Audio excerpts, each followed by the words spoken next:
aloha pumihana kako. Aloha e Manu. Aloha e Mehana. Mahalo nui to all of you out there who are joining us again today, Friday at midday, right? For Midday Manaʻo with Manu and Mehana. And we'd like to, of course, thank the Council for Native Hawaiian Advancement and also the Kaiser Permanente Community Benefit Fund and our friends over at the Couture House. I'm making up all kinds of stuff now. Couture House of Kini Zamora. Yeah. And all of our ohana ani'ihau who went kuile pupu. No, but yes. Keia mau lole akawa e komone. We're wearing bird wear. They have birds on there. Manu. Kaka. Yeah. Kaka. So Manu has bird wear. Kini, I need to see some sun designs coming up. Next. Yes, please. So what's happening today? What are we doing? You know, it's so awesome. We're so lucky that we have such amazing friends, you know. They're smart, they're talented, they're good fun to be around. And so today we bring you, everybody out there, we bring you one of our friends, Trisha Kehaulani Watson, who's known for doing so many different things in the community. She has a company called Honua. Oh, wait, is it just Honua? Honua Consulting. Yeah. Honua Consulting. Yes, it is. Honua Consulting that does a lot of our work out there in community engagement and civic engagement. And she's joining us today because we just finished the primary elections. Manu, did you vote this year? Can I be completely honest? Yes. So for the past 14 years, I voted at Manaʻo Elementary School. Yes. Which is in Uanu. And I went this year, and the doors were all locked. So I guess they changed the polling place. So, and I don't remember receiving the mail-in ballot. So I'm very ashamed to say, Aolivau I Koho. Oh, well, you still have the general elections. Yes. That's coming up. But this year, and this is one of the issues that we'll probably get into, was this new system of voting, that this year is the first year that we went kind of full on with a little bit of exceptions, right? Full on mail-in voting, there. So you don't have to be ashamed. My mom was still asking me on election day on the 13th to go take her down to Salt Lake Elementary School. Mm-hmm. So, you know, people really miss that. I'm clear about one thing. I never win. So, you know.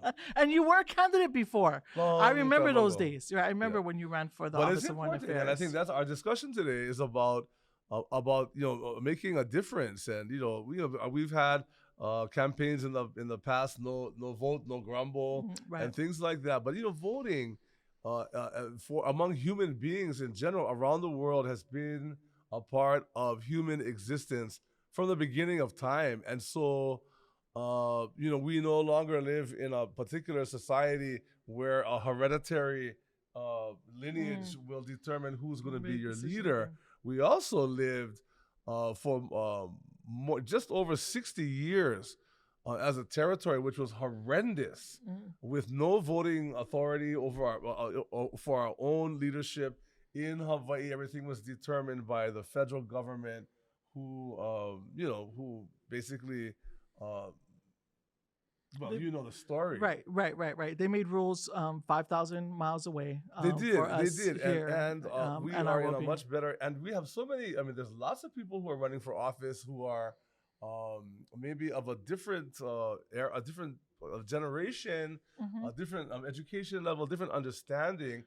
We also do, though, have a number of people running for office who are absolutely not from here at all. Right. And I don't know if we're going to get into that. That's one of the issues. But, I want to go back to that first issue and get some of your thoughts. First of all, Kehau, if you could introduce yourself to our audience, there might be one or two people out there who don't know who you are at this time. Maybe.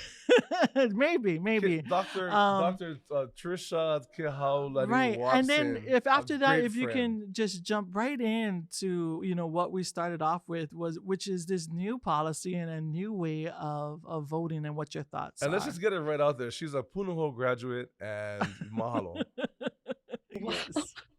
I am Thank you both. I'm laughing because I do know you both so well and for such a long time. So for those who don't, my name's Trisha Kehaulani Watson, sometimes -Sproat. Usually my husband is Matt Sproat. As Manu already outed me. Did you say usually your husband is Matt Sproat? Usually it's Sproat. Sometimes I don't use Sproat, but I am married to him all the time. Hey, please give our aloha to Matt as well. Yes, That's talented will, Hawaiian. absolutely. And as Manu said, I went to Punahou, and then just sort of my academic background is I went to college for way too long. I have a law degree, I have a PhD in American Studies, and then I guess I'm just a political wonk. So I've been involved in elections for a long time. But yeah, a very interesting election year. So this is actually the second time we've done this all mail-in voting. So the first time was 2018. The laws were changed to basically make it easier. The numbers of absentee ballots, so the people who were voting by mail anyway, had been steadily increasing over the years.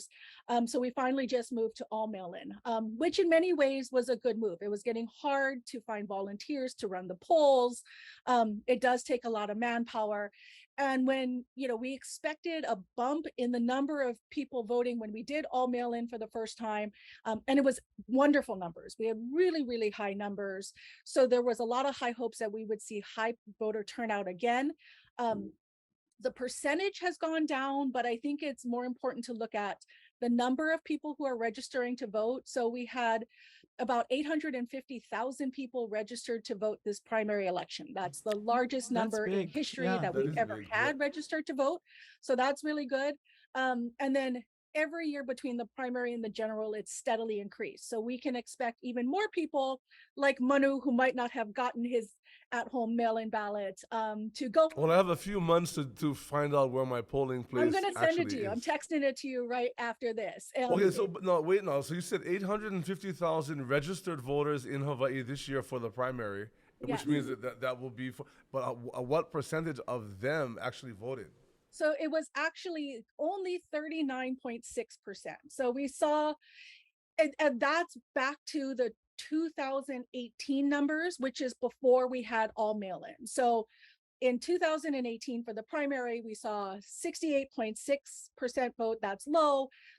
In 2020, when it was mail-in for the first time, we saw over 50%. So it was a huge bump, but it was also a presidential election year. Right. I was just going to ask you about that, if that makes a difference. Of course. I mean, especially it was a big one. A lot of people were paying attention to it. A lot of people turned out for it. Just on that though, just a comment about the presidential years, every 4 years. Mm-hmm. The interesting thing about the reality about Hawaii is that because of our geographic location, often the president is already selected before the polls even close in Hawaii. So I think a lot of people just kind of throw up their hands and say, what's the sense? Well, in Hawaii, I think our numbers go up because I've seen it's that one space, especially lately, where people can symbolically choose their side. Right. So even though it technically doesn't matter and that's the culture we've been brought up in, right? That our vote for the president doesn't matter. I think in this past couple elections, actually, so before the Trump years and probably even during the Obama years, it just became important for people to participate and choose a side. We should also mention that President Barack Obama is also a Punahou graduate. But right. I think the analysis that Kehau is absolutely capable of doing after the general election will be the effectiveness of mail-in ballots. Does it make it better? Maybe online voting is an option. And maybe if you can also comment, I'm not sure if you know, what do other countries around the world do in their elections? Is it because I think going to the polls is practically archaic, but it also kind of feels good unless the door is locked and nobody stays. Right. No, so certainly, I mean, the United States, of which we're sort of a part of sometimes, depending on who you ask, makes it phenomenally easy to vote compared to other countries. So I think we should and must recognize that voting in that regard is somewhat of a luxury here. The fact that we can vote by mail, the fact that we don't have to go to distant polling places and stand in long lines for hours, is something that we should recognize is not enjoyed by a lot of the world. So there's certainly that. But, kind of going back to the point of how many are voting, even though the percentage of turnout was similar to what we saw in 2018. So the numbers from the primary election in 2018 were 256,000. This election, we had 340,000. So we had actually 50,000 more people vote, which is a good thing, right? So, I mean, again, you have to look at the numbers are going up. And then the focus really needs to be, we have a record number of people registered. How do you get them to actually turn out to vote? So that really is where a lot of the focus needs to be. Right. And so what you listed some of those challenges, right, to the turnout. What do you think some of those strategies could be to get people from one step, right, which is the registration point, into actually sending in their ballots? Well, I think there's two key things, right? One, this new system's still a little confusing, right? Like Manu said, people are used to going to their local polling places.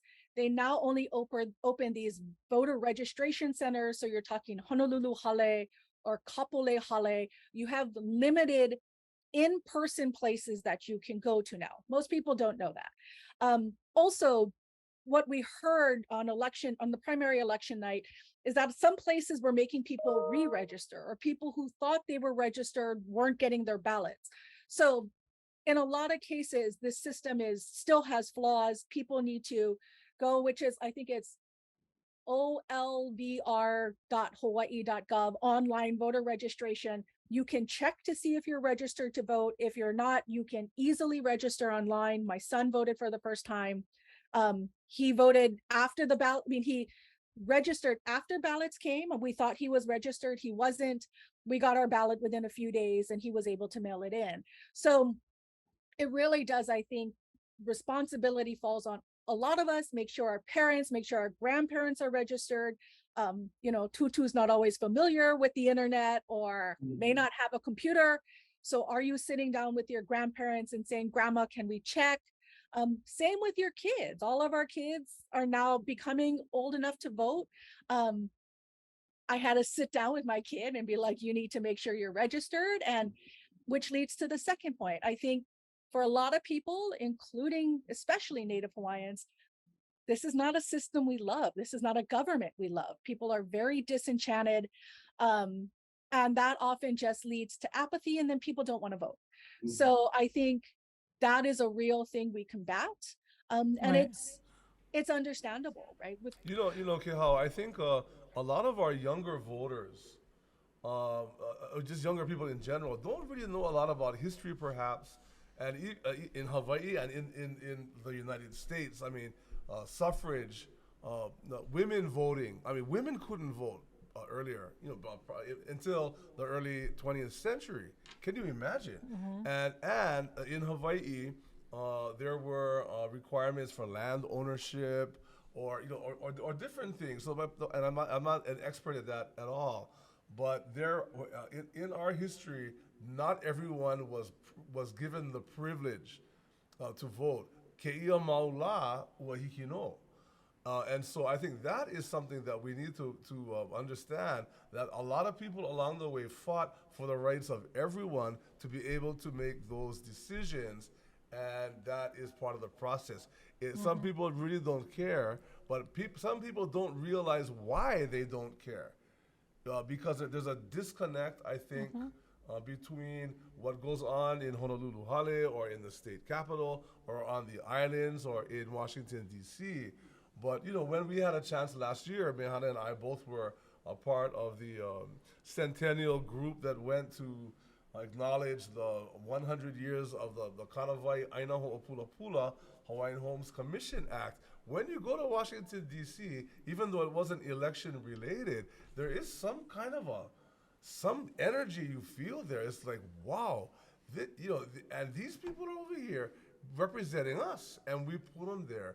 So I think that if we, to make a long I'm just talking, Keha, because I know you're going to talk. I know. I'm just letting you go because I know better. So, no. No. But I think, I think that, I want to, but real quickly, because I'm taking over this show. 1873 and 1874, in our Hawaiian cultural thinking, Kue ka oli oli na mo kue waka ua e nei luna lilo. So 1873, after the passing of Kamehameha Elima, the chants, hula chants, a hula uli uli, is written about the election where Luna Lilo became king. In 1874, the following year, when Queen Emma, who was the widow of Kamehameha IV, runs against King Kalakaua, she doesn't win the election, and it was not a popular vote among the citizens. It was only within the legislature.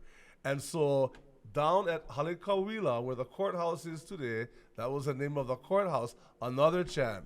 Akaia o Halekauila lai, ua ike kumu o hanalai. About the riot from the Emmaites who were furious that Kalakaua won. So election is for you, Oiwi Hawaii out there, is actually a part of our heritage. So hele oko koho.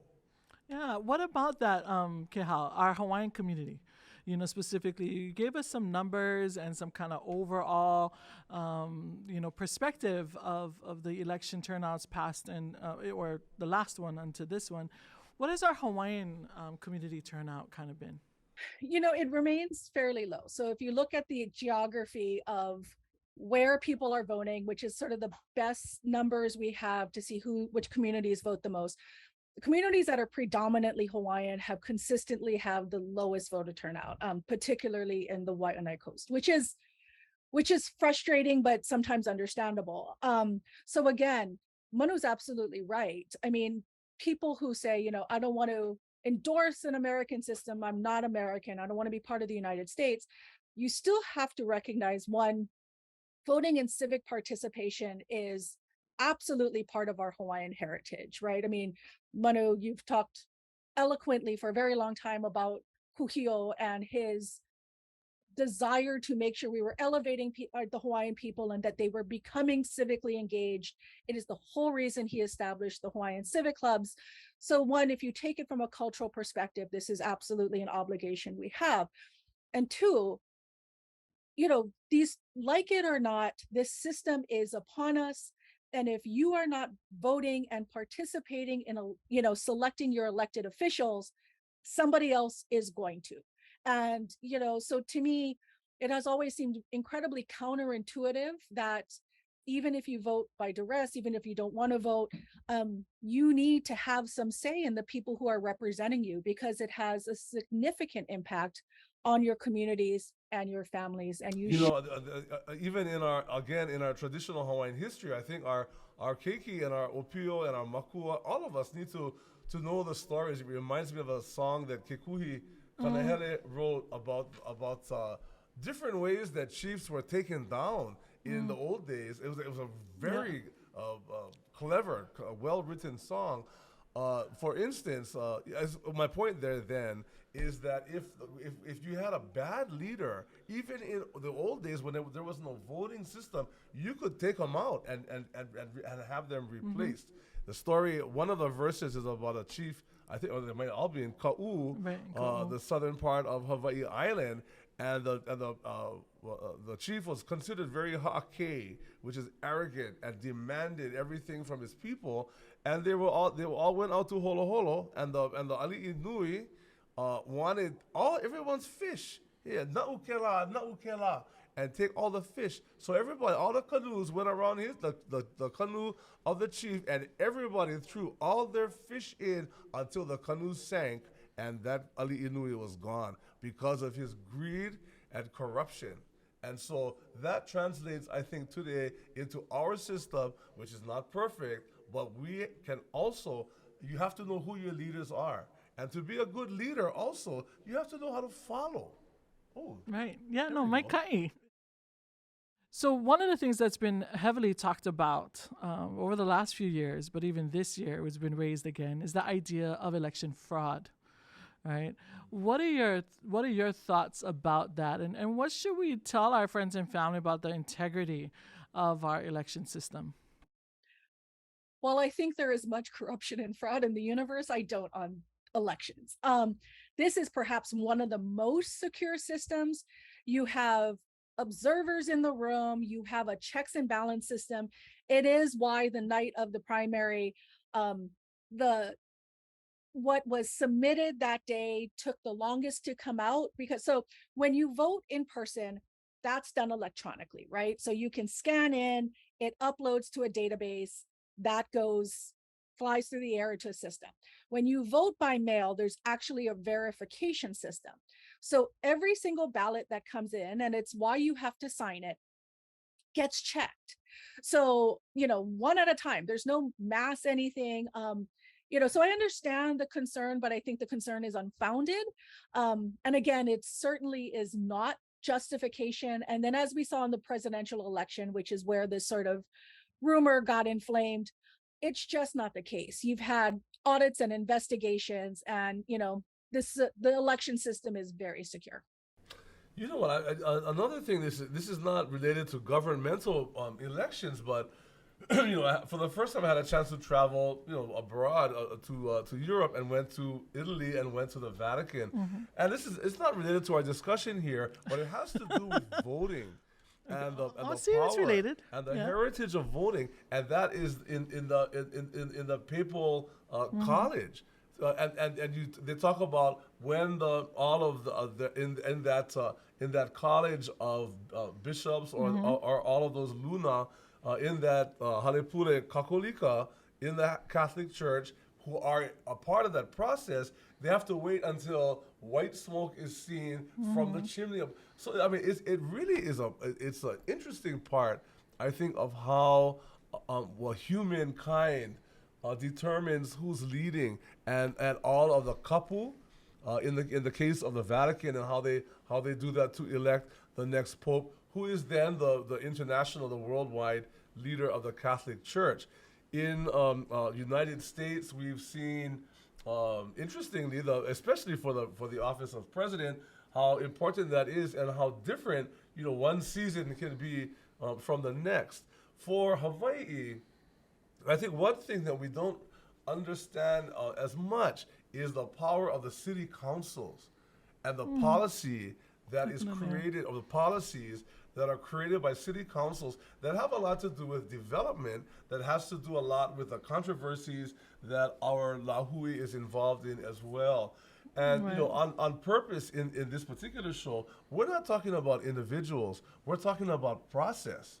And I think it behooves us, and there are many people, including I think CNHA, and in the past the Office of Hawaiian Affairs, and I think Kamehameha, who have had forums where candidates can be given a little bit more visibility, so that people will know exactly who they're voting for. Sometimes we vote for names because we think we know who they are based on their last name, or because we have relatives and that kind of thing.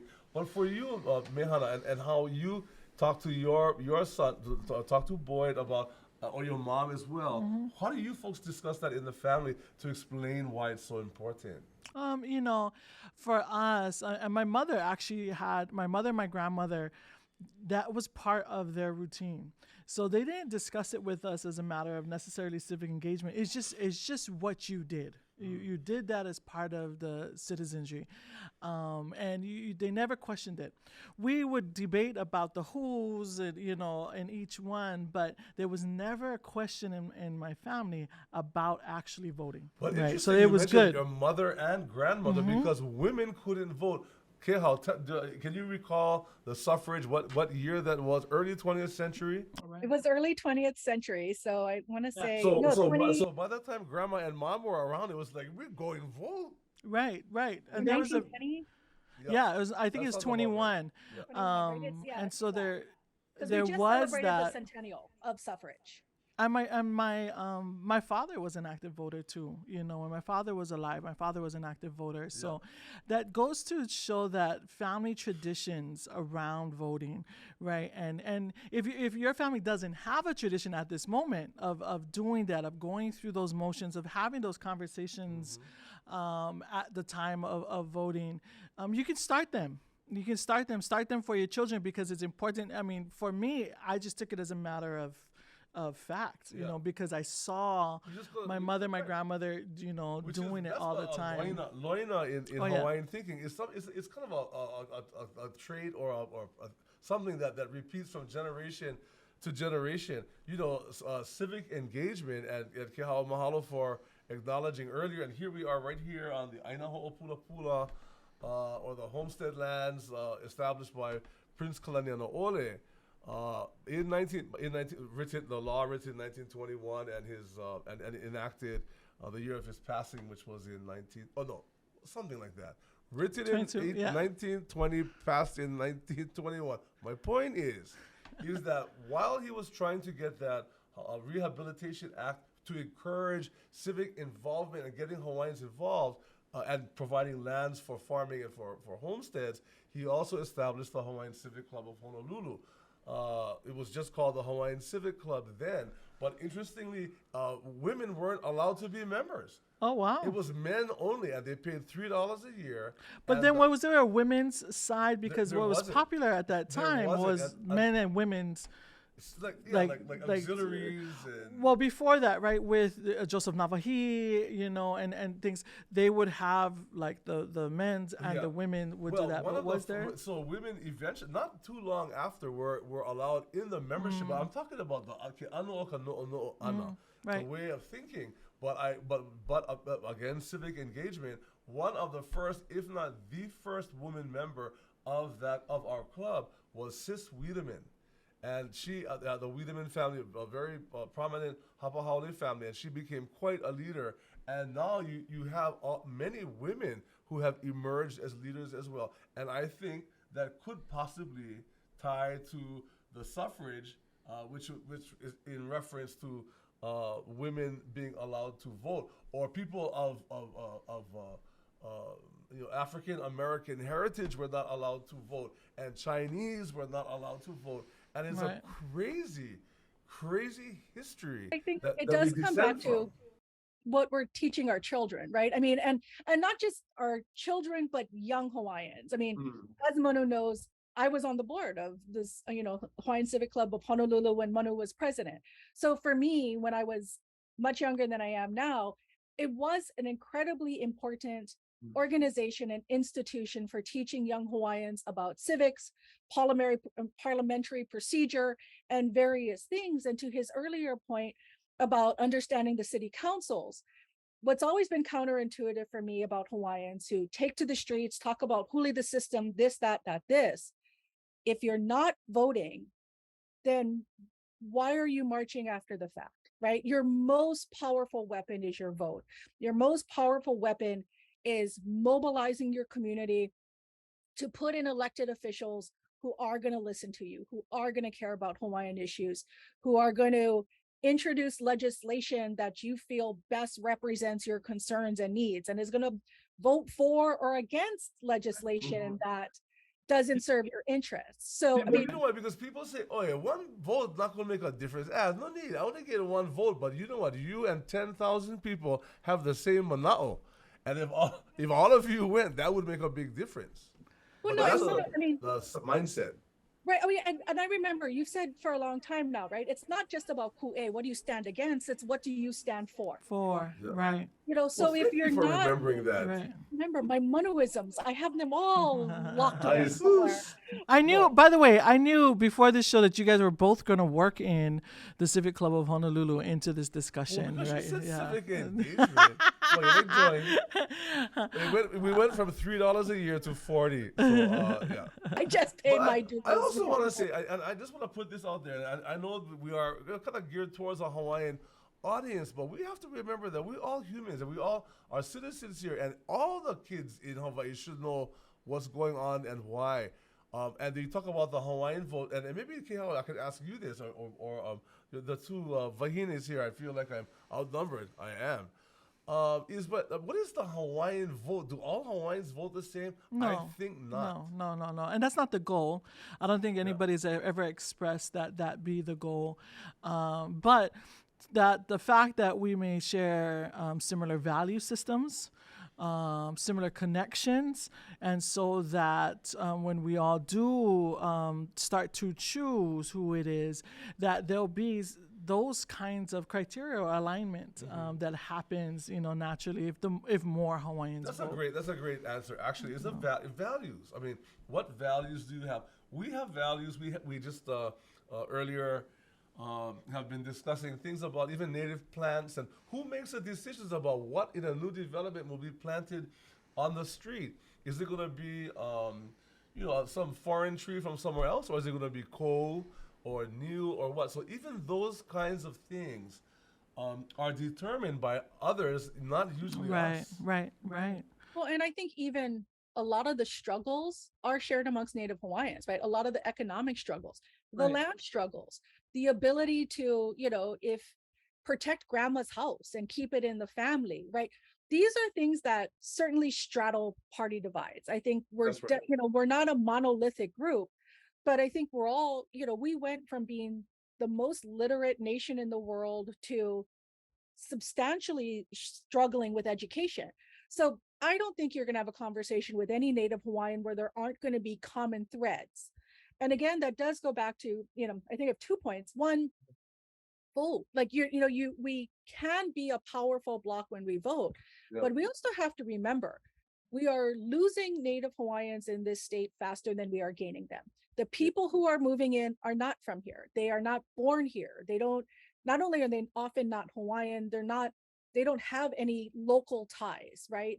And so there's two fronts where we're actively losing ground, right? So why, on top of the fact that we're becoming a smaller percentage of the residents in this state, would we also voluntarily give up any of percentage of vote that we may control? So, I do think there's a much bigger picture we need to constantly think about. And I think even the fact that we don't want to continue to see our relatives have to move away because it is cheaper to live in Las Vegas than it is to live here for Hawaiians. I mean, I think that's something that, certainly. That's a good point. Kehau, and now I'm thinking about OHA, for instance, Office of Hawaiian Affairs. We're all intimately familiar with that organization, which is very important and will continue to be very important. Somebody made the decision along the way based on constitutional law about who can vote for OHA. So now that votership is open up to everyone. And somebody who moved here last week from Oklahoma can vote. I don't know what this OHA is, but they're voting for people. And I think we're all understanding and mindful of that kind of thing. But also who can run for office, what the terms should be. Those are all decided by people who are voted for. So to our lehulehu, I think those are really, really important. We got some good young minds out there. And, thankfully, we went to the Kamakakuokalani Center for Hawaiian Studies. And at that time, and still to an extent, but very outspoken leaders who ruffled some feathers here and there. Our Kumu Haunani Trask, for instance, who I graduated under, she was my director at that time of when I graduated. I was a very late graduate. But that's important. It was the Board of Regents. I mean, at the university, they also vote. The Board of Trustees at OHA, they make decisions because they all have a vote. So we have a vote on a much broader perspective, and that is influences policy and the direction of our Hawaii. Right. I think, the idea is not only, you raise a good point. We shouldn't only be talking to other Hawaiians in our family. I know every election season, I have a ton of friends and people who are not Native Hawaiian saying, what do I do about Send a text. Right, exactly. Right. So, who do I vote for? Tell me what to do. Do I vote? Do I not vote? Right. And I think that's a good thing, yeah. Right. And I think to your point, Manu, people are voting, right? Whether we tell, think people should or should not vote in that election, somebody who moved here last week is going to vote in that. So we do need to be proactive, I think, amongst our own networks to say, these are the people who are going to be good for OHA. These are the people who are going to be bad. And to, another point, another thing that is hugely important, and you don't have to run for office to get, is boards and commissions. I mean, I think we've seen how, like with DLNR, which has a substantial number of Native Hawaiians on it right now, or the Water Commission, having those voices and people on those boards and commissions can have a significant impact on issues that are critical to Native Hawaiians. So those are certainly a place. That's a great point. That's a great point. They're hard, they're voluntary, they're often thankless, but they are really, really critical things that anybody can apply for and frankly should be. So I think there's it's not just about voting. Again, it does really come back to civic engagement and how are you getting involved. And protesting is great. We have all done it.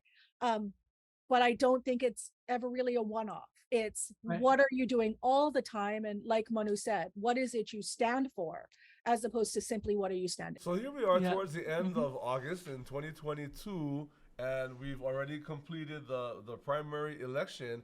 So give us just remind everyone about when the general election is, how much time we have, let's say from September until the election, to become a little bit more knowledgeable about who's running, what the issues are, what is important to you and your family, and how can you make a difference by going to the polls? So first things first, if you got a ballot and for some reason didn't turn it in, you're going to get another one, and please fill it out and turn it in this time. If you are not sure, you go to OLVR online, BLONVL. We'll put it on the screen. Yeah, put it on the thing. I can't actually online voter registration, .hawaii.gov, but it's very, very easy. And then perhaps the most important thing, the law was changed. So you can walk in the day of the general election, which is November 8th, register on the spot and vote. So we've really in Hawaii tried to make it as easy and accessible as possible for everybody to vote. So even if you miss all the other deadlines, you can walk into a voter registration center the day of. And the date will be the general election? Is November 8th. That's a Tuesday. It's usually on a Tuesday, I think, whatever the reason for that is. I want to just go peki hope or backpedal a little bit to something that was said earlier about kupuna not necessarily having computer savvy. I gotta tell you, plenty of them now get. My auntie is going to be 96 years old in October, and she's sending me texts with emojis and all kinds of things. So I think we shouldn't generalize that the kupuna, but that is true. And it's not only the age bracket of people who have access to computers to get information. It is also determined sometimes economically. Right. Many families don't have access, so they have no idea who's running because so much of our information is available online or through social media. But I just want to give a plug to all the kupunas out there. You guys are getting more better than me. My problem with phones is I can't see my phone close anymore. Mine is more of I can't see my phone. We got to take off one glasses, put on the other glasses, and then we can read our phone. Yes, that's the age that we are at in now. My pocket, but I'm squinting because I don't like the look of the maka ani. So vain, Manu. I've been hurt. I've been hurt. No, I heard I look better with my mask on. That's another issue for another show. Mahalo Kehau for Dr. Kehaulani Watson for joining us today and to talk a little bit about this.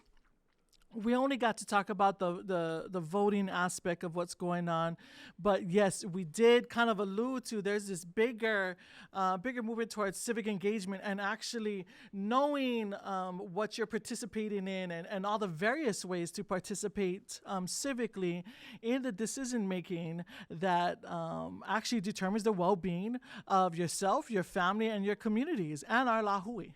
right? So we probably have to bring you back on, Kehau, and have a more robust discussion about that depth and breadth of civic engagement on here, because we just got to scratch the surface with voting, because the elections are coming up, which is so important, November 8th. Go ahead and vote. Kehau, you have anything else going on? Any other initiatives that you're working on? Happy to see you both. And, I mean, honestly, I was just very, very lucky growing up that, I think we were all at Kumakukuokalani around the same time and had friends who were smart. And, I loved being on the Civic Club board under Manu. It was always a good time. But again, this is part of our tradition. And I think it's about making sure the generation coming up behind us also understands our history and understands how hard many people fought through very dark times to make sure that we are here today. And so we can all follow more. Totally. I think, we are really living in a time of enlightenment, I think. Lots of people have good ideas and good thoughts. I think the Council for Native Hawaiian Advancement, who puts this forum on and allows me to come and work for Kamehameha Schools. And during lunchtime, I can come once a month or twice a month to do this and to share Manaʻo.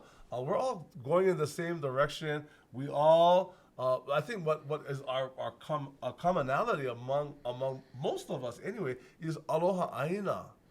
Aloha aina is your connectedness and your to the land and responsibility and privilege. For the connectedness and learning our mele and learning the names of all the place names. All these things were done by people who became leaders. Yep. And again, I'll say, leading and following are both important. Not everyone needs to be the leader. Right. Sometimes you think you're a leader. You go, you turn around and nobody's behind you. Yeah. Auntie Ala always taught us to lead from the back. She would always say, pull a, jump in the back. Pull a, get in the back. Right. And so I think that was a great, example to follow. But follow, you have to listen, you have to learn, you have to, and all of that. And thank you, Kehau, for bringing these issues of civic engagement, among many others, to our community forum. And with that, everyone out there, mahalo for joining us for another episode of Midday Manaʻo with Manu and Mehana. And our special guest today, Dr. Trisha Kehaulani Watson. You can come back again next week, Friday, same time, same place, and we'll see who we. I don't know if I can handle that much Manu in a month. Yes, you can. You can. You can handle him 1 hour at a time. But from all of us here. From all of us here at the Council for Native Hawaiian Advancement, we'd like to thank our sponsors again, Kini Zamora and Kaiser Permanente, for encouraging us, for supporting us, and we'll see you again next week. Aloha. Mahalo anui loa.